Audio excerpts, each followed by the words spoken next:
बाबा जी और हुजूर जी की प्यारी साध संगत जी, राधा स्वामी, आपका हमारे YouTube चैनल महिमा अपार में स्वागत है। आज जो हम आपको साखी सुनाने जा रहे हैं वह साखी नाम के ऊपर है। नाम क्या है और नाम से हमने जुड़ना कैसे है? कैसे अंदर का जो नाम है, एक तो बाहरी नाम, यह जो संत महात्माओं से मिलता है, और इनसे नाम शब्द लेकर जो अनामी नाम है, जो वर्णात्मक नाम है, उससे कैसे जुड़ा जाता है। आज उसी के बारे में हम आपको बताएंगे कि नाम असल में है क्या। इसको हर आदमी नाम कहता है कि मैंने नाम दान ले लिया। नाम दान लेना है। नाम दान नाम वो है जो हमें परमात्मा से जोड़ता है, और संत महात्मा उसकी युक्ति बताते हैं कि अंदर नाम से हमें कैसे जुड़ना है। नाम ना कभी लिया जाता है और ना ही किसी को दिया जाता है। सिर्फ उस नाम को प्रकट करने की एक युक्ति, एक तरीका सिखाया जाता है, जिसके बारे में आज हम आपको इस साखी द्वारा बताएंगे। एक कोई सौदागर था जो हमारे हिंदुस्तान से जाकर बाहर की किसी कंट्री से अपना व्यापार किया करता था, अपना बिजनेस किया करता था, और वहां से वह सामान को खरीद कर लाता जिसकी यहाँ हमारे हिंदुस्तान में बहुत ज्यादा कीमत हुआ करती है। तो जब एक बार जाने लगा अपने सामान खरीदने के लिए जो उधर से लाता था बाहर की कंट्री से, तो वो अपने घर परिवार वालों से पूछने लगा कि मैं जा रहा हूँ, जैसे आज कोई सऊदी अरब चला गया, कोई कनाडा चला गया, कोई अमेरिका चला गया, कोई बर्मा देश चला गया, उधर से कि आपकी वहां से आपकी जो इच्छा है, आपकी मनपसंद चीजें क्या है। तो अपने घर वाले से पूछा, अपने लड़के अपनी लड़कियों से सबसे पूछता हुआ लास्ट में उसने एक पिंजरे में तोता पाला हुआ था, और तोता बोलता था वो। अब जब सबसे पूछ लिया, अपने घर वाली ने भी बता दिया कि मेरे लिए आप वहां से मेरे लिए यह लाना। किसी ने सूट मंगवाया, किसी ने घड़ी मंगवाई, किसी ने मोबाइल मंगवाया, किसी ने कोई और चीजें मंगवाई। सब पूरे परिवार ने अपनी अपनी जो उनकी अच्छी वहां की कोई चीज लगती थी, उनके मनपसंद की चीजें उन्होंने अपने पिता को बता दी, उस सौदागर को बता दी कि पिताजी यह ले आना मेरे लिए वहां से। और सबसे पूछने के बावजूद सबसे लास्ट में वो अपने तोते के पास गया जो उसने एक पिंजरे में तोता पाला हुआ था।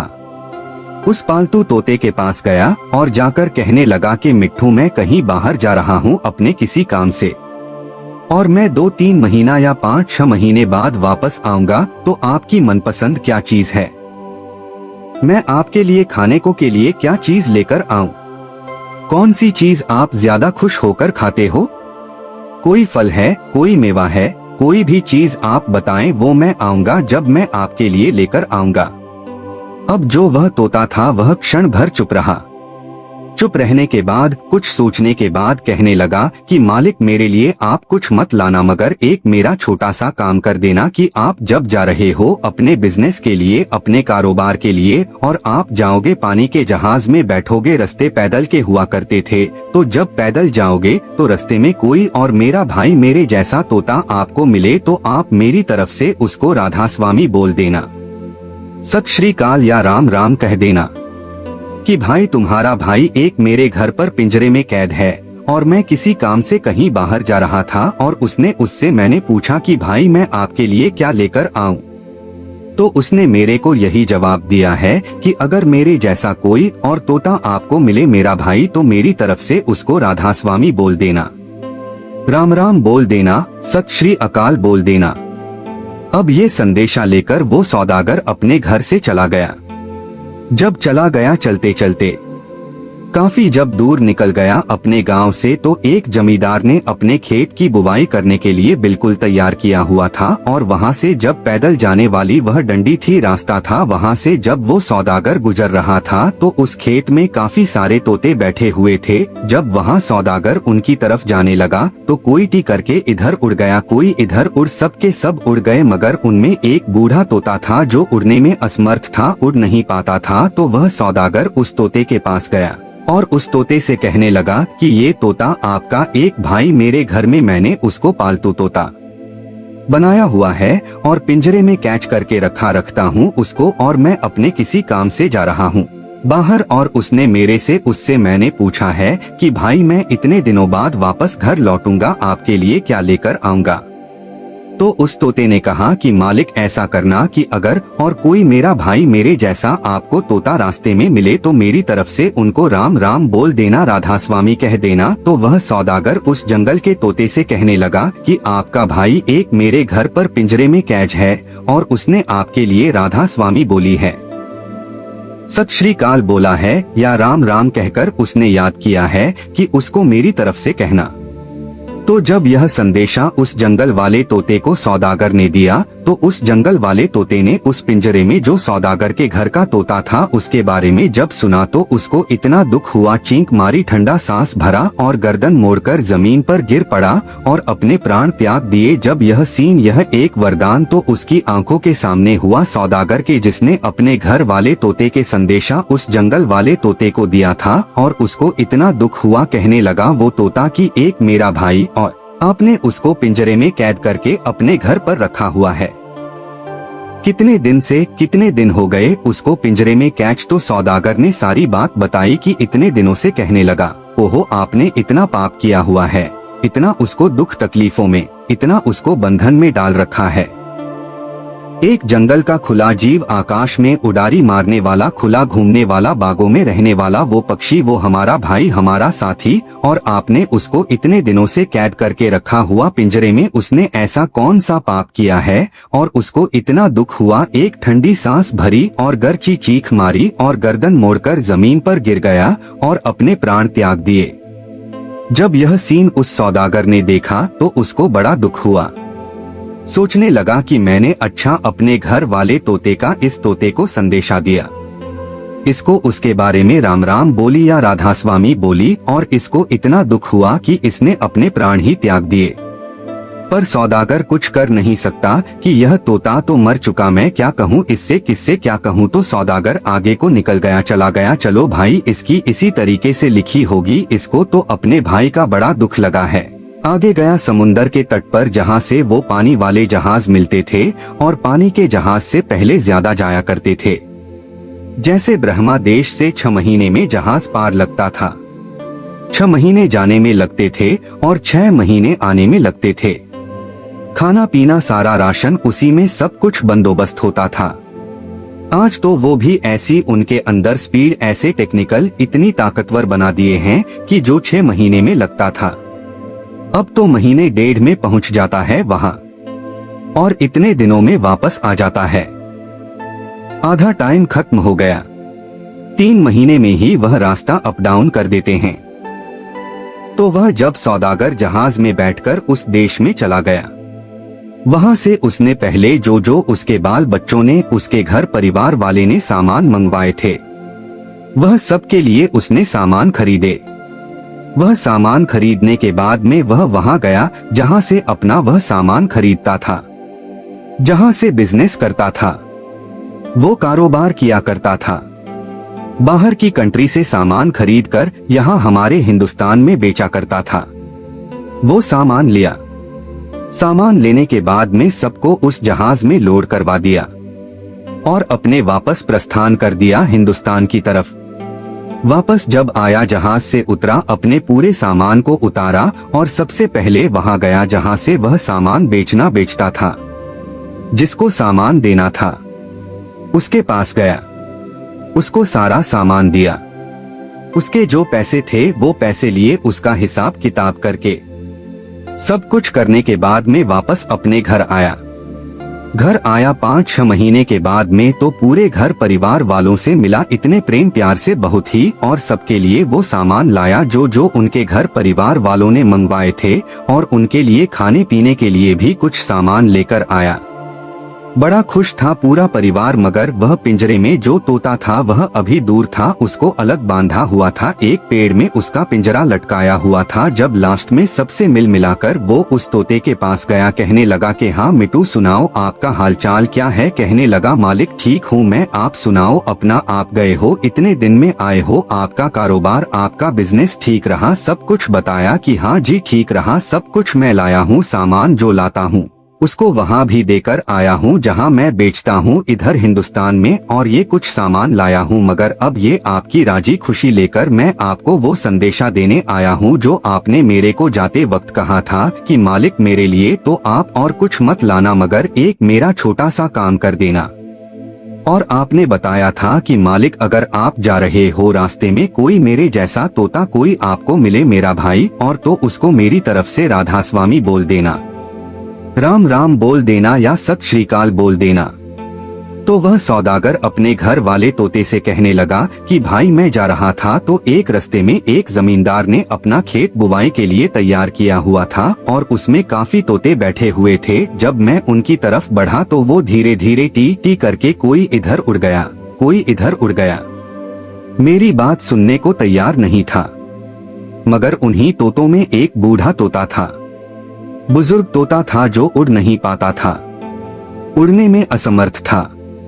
तो सौदागर बोला कि भाई मैं उसके पास गया हूँ और उसको जाकर मैंने यह जो मैसेज था, यह जो आपका संदेश था कि मेरा भाई कोई मिले तो मेरी तरफ से उनको आप राधा स्वामी बोले, तो मैंने एक उस तोते को आपकी सारी कहानी बताई कि मेरे घर पर एक भाई, आपका भाई इतने दिनों से मैंने एक पिंजरे में कैद करके रखा हुआ है, पालतू बनाया हुआ है, सारी चीज खाने पीने के लिए देता हूँ। कहते हैं ना जेल में आदमी रहता हो और उसके लिए चाहे कितनी भी उसको घी दूध खाने पीने के लिए सातों निमते दें मगर उसको खुला घूमने ना दें, एक पिंजरे में रखें जैसे किसी जंगली जानवर की तरह, जैसे शेर को पिंजरे में रखा जाता है। अब वो तो जंगल में घूमने वाला जानवर है, खुला रहकर जो वो आजादी महसूस करता है, वो खुशी महसूस करता है, आकाश में उड़ारी मारकर खुला चुग चुगने के लिए जाता है और शाम को जहां उसका घर होता है, घोंसले बने होते हैं, उसके बाल बच्चे होते हैं, वह उनके पास आता है और उनको देखकर कितनी खुशी महसूस करता है। एक गाय हम अंदाजा लगाएं, गाय सुबह छोड़ देते हैं और जंगल में और गायों के साथ चरने के लिए चली जाती है और अपने बछड़े को घर पर छोड़ के जाती है, मगर जब जंगल से आती है तो वह बछड़ा भी अपनी माँ को देखकर कितना उसकी खुशी का भी कोई ठिकाना नहीं रहता, कितना अपनी माँ की तरफ से वो जो बंधा हुआ होता है रस्सी को भी तुड़वा तोड़ देता है, कई बार जोर से अपनी माँ की तरफ मिलने से। और गाय भी दूर से देखेगी अपने बच्चे को तो उसकी तरफ दौड़ी चली जाएगी और भी बच्चे कई खड़े होंगे, मगर उस माँ को इतनी पहचान होती है कि अपने बच्चे को ही दूध पिलाती है, किसी दूसरे को नहीं पिलाती। और यहाँ 500 गाय खड़ी हो, 100-200 गाय है और उनमें उस छोटे से बछड़े को छोड़ दें और जिस गाय का वो बछड़ा होगा जो उसकी असल माँ होगी वो उसी को जाकर उसी के पास मिलके उसके नीचे खड़ा होकर वो भी उससे मिलके खुश होगी, वो अपनी माँ को पहचान लेता है। गाय तो बहुत सी होती है मगर वो अपना कोई दूध नहीं पिलाती, अपनी ही जो सगी माँ होती है वो ही उसको अपनी छाती से अपना प्रेम देती है और अपना दूध पिलाती है, बड़े प्रेम से प्यार से। इतनी गायों में से भी वह पहचान लेती है। इसी तरीके से जो खुला घूमने में, खुला उड़ने में जो आजादी होती है, वह बंधन किसी को हम रखें बंदी बंदी बनाकर और उसको हम कितनी भी चीजें दें, कितनी भी उसको खाने पीने नहाने धोने की पंखे कूलर एशियां लगा दें, मगर उसको उसके घर परिवार वालों से ना मिलने दे, खुला आजादी ना दे उसको घूमने फिरने की, वो सारी उसकी खुशियों के ऊपर पानी फिर जाता है। उसको सारी चीजें वो जहर दिखाई देती हैं, कोई चीज अच्छी नहीं लगती, वो भूखा रहना मंजूर कर लेता है। एक वक्त उसको खाना ना मिले कोई बात नहीं, मगर मैं अपने परिवार में जाकर मिलकर बैठूं, उनसे जाकर दुख सुख बांटूं, उसको कितनी खुशी होती है। शायद इस बात का अंदाजा हम लगा नहीं सकते।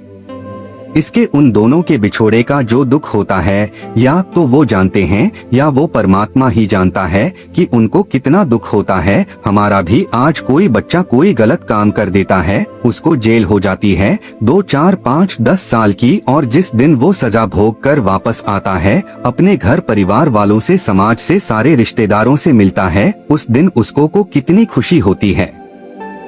चाहे उसको घर पर आकर चटनी रोटी ही मिल जाए, उसमें भी वो वहाँ चाहेगी दूध कितने 36 प्रकार के मेवे हैं, खाने के लिए बंदोबस्त है, मगर वह उसको जहर लगते हैं। उसके तन बदन को वह लगते नहीं। जो अपने परिवार में, अपने समाज में और खुला रहकर जो आजादी मिलती है, जो खुशी मिलती है, वह बंधन में कभी नहीं मिलती। और बंधन में अगर यह खुशियाँ मिलती तो यह दुनिया रोती ही ना। यह परेशानी ना होती कि भाई वहाँ बंधा हुआ है, यहाँ जेल में है या किसी पिंजरे में है। कोई बात नहीं, वहाँ भी उसको सब चीज मिल रही है। यह चीजें अहमियत नहीं रखती। अहमियत क्या रखता है कि मेरा परिवार, मेरे पूरे समाज में अपने उनके साथ मिलजुल कर रहता हूँ, हंसता खेलता हूँ और उनके साथ चुगने के लिए जाता हूँ। शाम को अपने बाल बच्चों के पास अपने घोंसले में आकर वहाँ अपने चैन की नींद सोता हूँ। जो उसको उस वक्त खुशी मिलती है शायद हम उसको बयान नहीं कर सकते।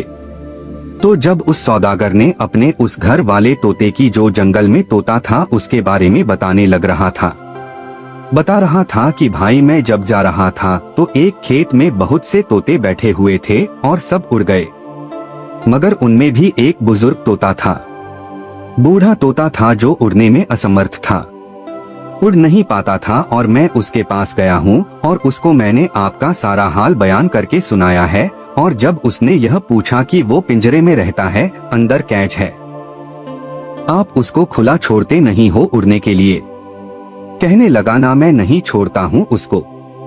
वो फिर हाथ कहाँ आएगा, वो दोबारा कहाँ आएगा। तो वह सौदागर जो था अपने घर वाले पिंजरे में जो तोता था उसको बताने लगा कि भाई उस बुजुर्ग तोते को आपके बारे में सुनकर इतना दुख हुआ, इतना दुख हुआ, उसने ठंडी सांस भरी और चीख मारी और गर्दन मोड़कर जमीन पर गिर पड़ा और अपने प्राण त्याग दिए। जब वो सौदागर ने अपने घर वाले तोते को, जो पिंजरे में उसने रखा हुआ था, उसको उस जंगल वाले तोते के बारे में सारा कुछ बताया, तो उस तोते ने भी उसी तरीके से ठंडा सांस भरी और चीख मारी और गर्दन मोड़कर उसी पिंजरे में गिर पड़ा और अपने प्राण त्याग दिए। अब जब यह घटना, यह सीन उस राजा के उस सौदागर के सामने था, अब उस सौदागर को भी बड़ा दुख हुआ। सोचने लगा कि भाई मैंने इसका संदेशा उस जंगल वाले तोते को दिया था और उसका संदेशा मैंने अब दोबारा वापस घर आकर अपने घर वाले तोते को दिया है जो पिंजरे में था। इसको भी उसकी बात सुनकर इतना दुख हुआ है, इतने इसके दिल पर चोट पहुंची है, इसको भी जैसे एक अटैक आ जाता है। इसने भी अपने प्राण त्याग दिए हैं। यह भी गर्दन मोड़कर गिर पड़ा है इस पिंजरे में और अपने प्राण त्याग दिए। तो ऐसी दुख की घड़ी जब उसके सामने आई, उससे वो बड़ा प्रेम प्यार करता था और अब सोचने लगा कि भाई यह तोता अब मर ही गया है, तो अब मेरे किस काम का कोई और लाऊंगा, कभी लाएंगे तो नहीं, अब के बाद पालेंगे नहीं, हम रखेंगे नहीं किसी को। और उसने अब वो पिंजरा उठाया और घर से दूर ले गया। घर से जब दूर लेकर गया, एक खेत में जाकर खुली जगह पर दूर तोड़ा। उसने जैसे ही उस पिंजरे का ढक्कन खोला और उस तोते को नीचे जमीन पर गिरा दिया और वहाँ से 2 कदम ही अपने घर की तरफ बढ़ा खाली पिंजरे को लेकर, और वो तोता भर से उड़ गया। अब ये जो कहानी है ना, ये हमें दर्शाती है कि हमें जो हम नाम शब्द कहते हैं कि जी हमें नाम मिल गया। मरा वो तोता भी नहीं था जो जंगल में था, जिसकी उसने पिंजरे वाले ने नकल की थी। उस जो जंगल में कोई बुजुर्ग तोता था, उसने तो एक इशारा किया था, एक युक्ति बताई थी उस पिंजरे में से आजाद होने की कि भाई तू जीते जी मरने का ढोंग, मरने का स्वांग भर, ताकि यह राजा, यह सौदागर यह समझे कि भाई यह तोता मर चुका है। अब इसको फेंक के आता हूँ बाहर, और जैसे ये ढक्कन खोलेगा आपको नीचे जमीन पर डालेगा और मालिक ने आपको उड़ने के लिए वो पर दिए हुए हैं, उसी वक्त उड़कर आजाद हो जाना, उड़ जाना। बाद में कौन पिंजरे में फंसता है। तो ये उस पिंजरे में से आजाद होने की उस जंगल वाले तोते ने भी एक युक्ति, एक तरीका सिखाया था। तो यह तो एक कहानी है हमें समझाने के लिए। इसी तरीके से हमारा जो रूह रूपी तोता है, इस शरीर रूपी पिंजरे के अंदर कैद है, और जिसको हम नाम शब्द बोलते हैं कि जी हमें नाम मिल गया है। सतगुरु भी हमारे उस रूह रूपी तोते को इस शरीर रूपी पिंजरे से आजाद करने की, इसमें से मुक्त होने की वो युक्ति, वो तरीका सिखाते हैं जिसको हम नाम शब्द बोलते हैं कि जी हमें नाम मिल गया है। बाबा जी फरमाते हैं हमारे कि भाई नाम ना कदे लिखतांदा है ना किसी ने दिखता है। क्यों? क्योंकि यह जो हमारी हस्ती है ना, यह नाम की ताकत से कायम है। वो एक नाम ही है जिसके बदौलत जब वह ताकत हमारे अंदर है। इसीलिए स्वामी जी ने अपनी वाणी में फरमाया था, गुरु मोहे अपना रूप दिखाओ, यह भी रूप प्यारा मोको इसी से उसको दर्शाओ। कि गुरु जी मोहे अपना रूप दिखाओ, यह भी रूप प्यारा मोको, कि ये जो रूप है यह भी प्यारा है मोको, मगर वो अंदर का रूप जो शब्द रूप, जो रूप तुम्हारा सोई अब दर्शाओ। गुरु मोहे अपना रूप दिखाओ कि जो तुम्हारा शब्द रूप है, वाणी रूप है। जब तक उस रूप से हमारा मेल नहीं होता वहाँ तक हम नहीं पहुँचते, जब तक हम जन्म मरण से कभी मुक्त हो नहीं सकते। तो यह जो हम नाम कहते हैं ना, कि हमको नाम मिल गया है। तो बाबा जी फरमाते हैं भाई ना नाम कदे हैं ना किसी, सिर्फ नाम तोड़े अंदर है। जिस दिन परमात्मा ने तोड़े अंदर वो नाम वापस बुला लिया, नाम तुम्हारे अंदर से निकाल लिया, तुम्हारी मुक्ति हो जाएगी। तुम तो मिट्टी हो, कुछ नहीं कर पाओगे जब तक तुम्हारे अंदर वह परमात्मा रूपी नाम है। जब तक आप जिंदा हो उस नाम से जुड़ने की वह युक्ति, वो तरीका है। जैसे उस जंगल वाले तोते ने उस सौदागर के घर पर जो पिंजरे में तोता था उसको आजाद होने की एक युक्ति, एक तरीका सिखाया था। इसी तरीके से हमारे सतगुरु भी, जिसको हम नाम शब्द बोलते हैं, वह एक युक्ति है जिंदे जी मरने की। जब तक हम जिंदे जी नहीं मरेंगे, इतनी कमाई नहीं करेंगे, अपने शरीर की सुध बुध नहीं गवा देंगे, तब तक उस मंजिल को हम पा नहीं सकते, अंदर हम पहुंच नहीं सकते। जीवत मृतक होए रहे तजे खलक की आस की, जीते जीते जी जब तक मृतक के समान नहीं होंगे, मरे हुए आदमी के समान नहीं बन जाएंगे। जब तक हमारी रूह ऊपर के खंडों पर, ब्रह्मांडों पर नहीं चढ़ेगी, ऊपर के नूर बाबा जी के नूरी स्वरूप तक नहीं पहुंचेगी, इन खंडों ब्रह्मांडों को लांघती हुई सतलोक तक पहुंचती है रूह। मगर अंदर जब हम शरीर से ऊपर थोड़ा उठेंगे तो हमें दिखाई देगा कि हमारे सतगुरु हमारे साथ साथ हैं। वो दया कर रहे हैं, वो हमारी उंगली पकड़ कर ले जाते हैं। जैसे एक बच्चा चलना शुरू करता है ना, तो जब वो थोड़ा सा चलता है और गिर पड़ता है तो माँ क्या काम करती है, उसके बराबर खड़ी हो जाती है, उसकी उंगली को, उसके बाजू को पकड़ लेती है। वो इधर गिरता है या उसकी तरफ गिरता है या आगे गिरता है तो उसको उसी वक्त संभाल लेती है। आगे पीछे साथ रहे, आप उठावे भार, आगे पीछे संग रहे। साध दुखी तब हर दुखी, ऐसा सिरजनहार, आगे आगे पीछे संग रहे। आप उठावे भार की जब उसका कोई साधक, उसका कोई प्यारा दुखी होता है ना, तो यह मत सोचे कि उस परमात्मा को कोई दुख नहीं होता। आत्म के आधार की वो जो आत्मा है हमारे अंदर, वो उस परमात्मा रूपी समुन्दर की एक बूंद है। ये जो हमारे अंदर आत्मा है उस परमात्मा की एक अंश है। तो हमारी आत्मा, हम कर्म हम करते, उसके बदौलत हमें सुख दुख मिलते हैं और हम यह आत्मा दुख पाती है तो इसके साथ साथ वो परमात्मा भी दुखी होता है। और हमने देखा होगा कई बार सत्संगों में बाबा जी का गला भर जाता है, रो उठते हैं। वो क्यों रोते हैं? उसको कोई अपना निजी दुख नहीं होता। वो तो सोचता है कि यह मेरा पूरा परिवार है, मेरे बच्चे हैं।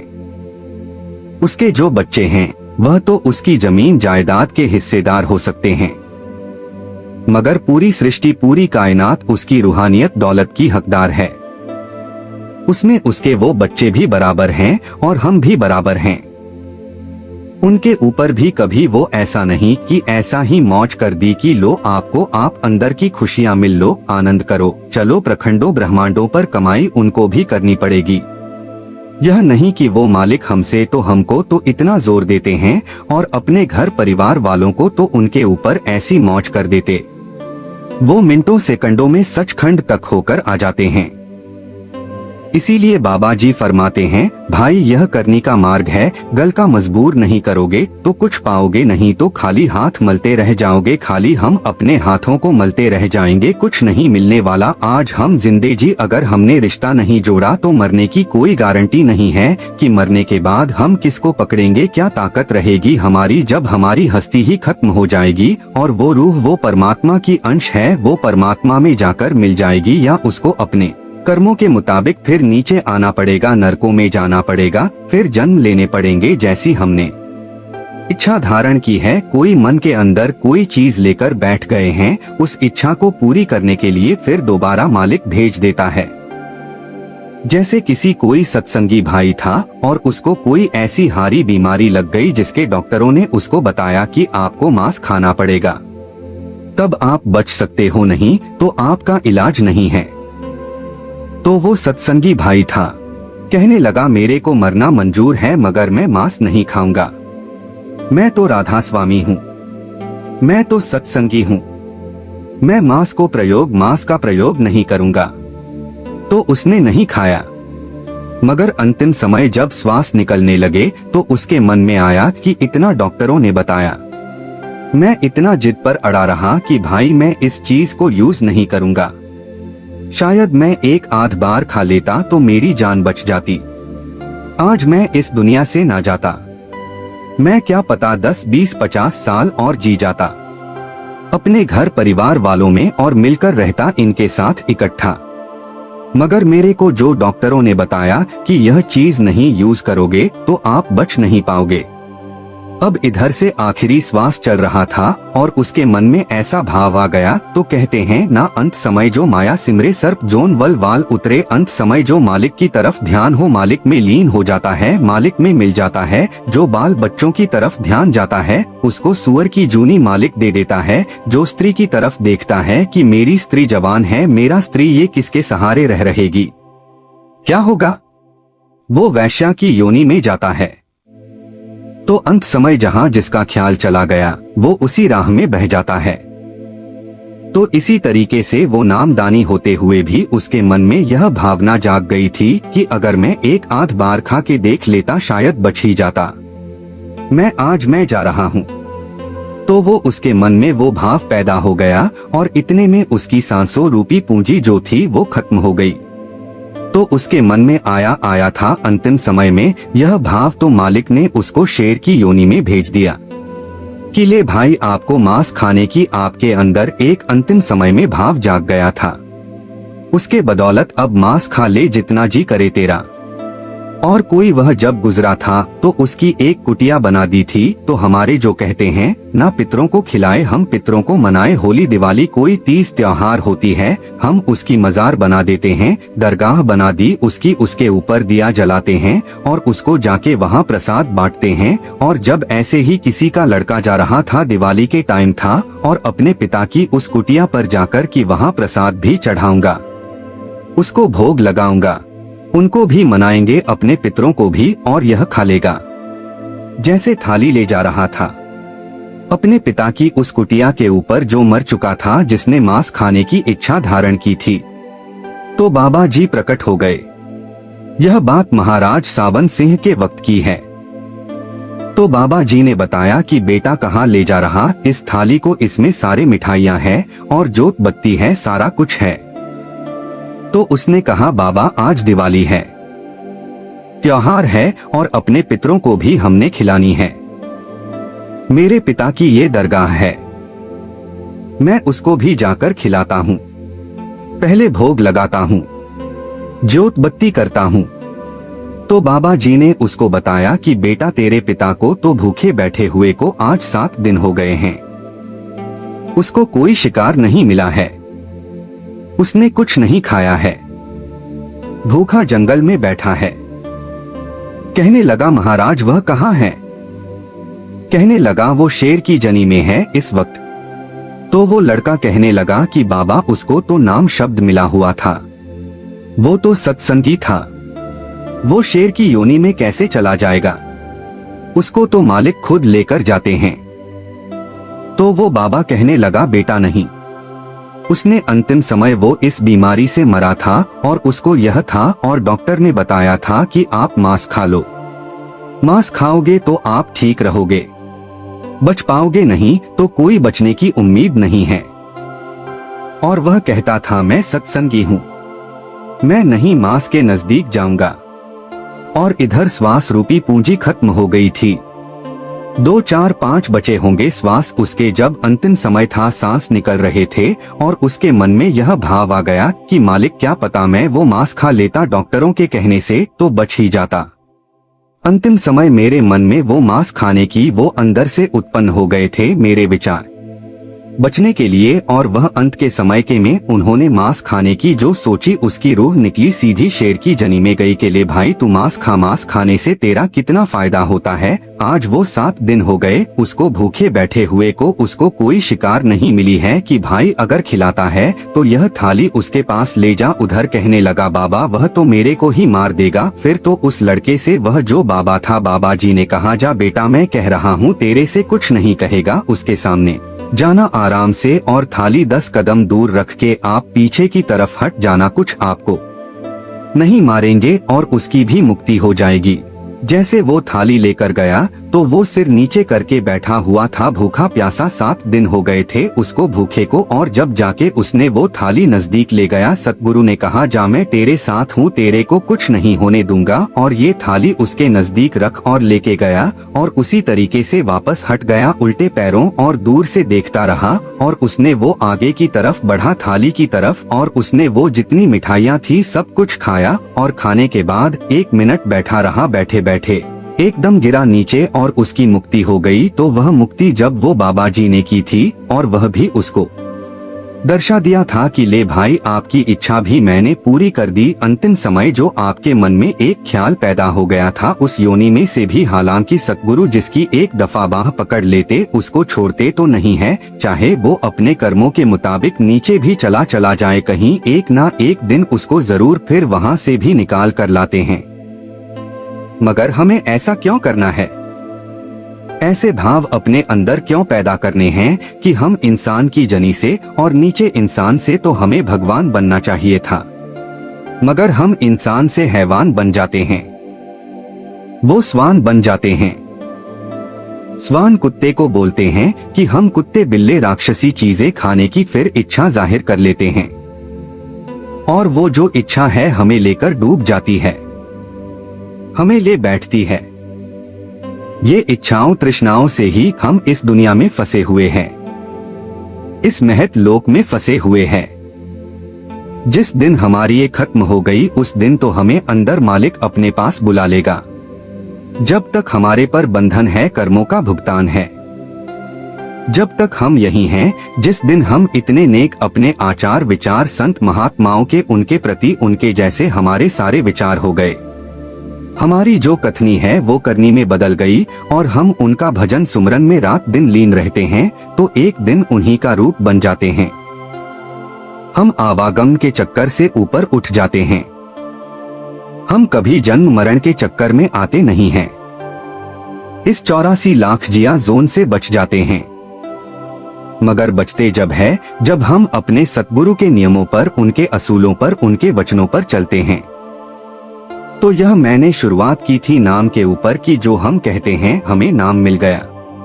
भाई नाम तो हमें मिला हुआ है, नाम की वह जो नाम रूपी हमारे अंदर एक एक चिंगारी है, एक उस परमात्मा रूपी सूरज की एक किरण है जो हमको चला रही है। जिस दिन उसको वापस वो खींच लेता है हमारी तो कोई हस्ती नहीं रहती, हम तो खत्म हैं। मगर जिसको नाम बोला गया है, नाम तो हमारे अंदर है, अंदर आत्मा और परमात्मा दोनों हैं। इस शरीर में 10वें द्वार पर इनका वास है। मगर आज तक कितने युग बीत गए जब से ये रूह सतलोक को छोड़कर आई है, दोबारा वहां तक पहुंच ही नहीं पाई। क्यों ना इसने अपने 9 द्वारों को खाली करके 10वें तक पहुंची है, ना ही अपने निज घर वापस पहुंची है, ना इसको परमात्मा के कभी दीदार हुए, ना वह अंदर से मिले हैं। तो सतगुरु जिसको हम नाम कहते हैं, नाम नहीं वह तो एक युक्ति है, एक तरीका है अंदर से नाम से जुड़ने के लिए, जीते जी मरने की युक्ति है। जैसे वो युवती जंगल वाले तोते ने उस सौदागर के घर जो पिंजरे में तोता था उसको बताई थी। इसी तरीके से हमारा जो रूह रूपी तोता है वह इस शरीर रूपी पिंजरे में कैद है। आज यह इंसानों का पिंजरा मिला है। कभी हम गाय, भैंस, कुत्ता, बिल्ली, पशु पक्षियों में, ये फिर 84 लाख जी जोन में घूमता है और पता नहीं फिर दोबारा कभी हमें मौका मिले ना भी मिले, यह कोई गारंटी नहीं है।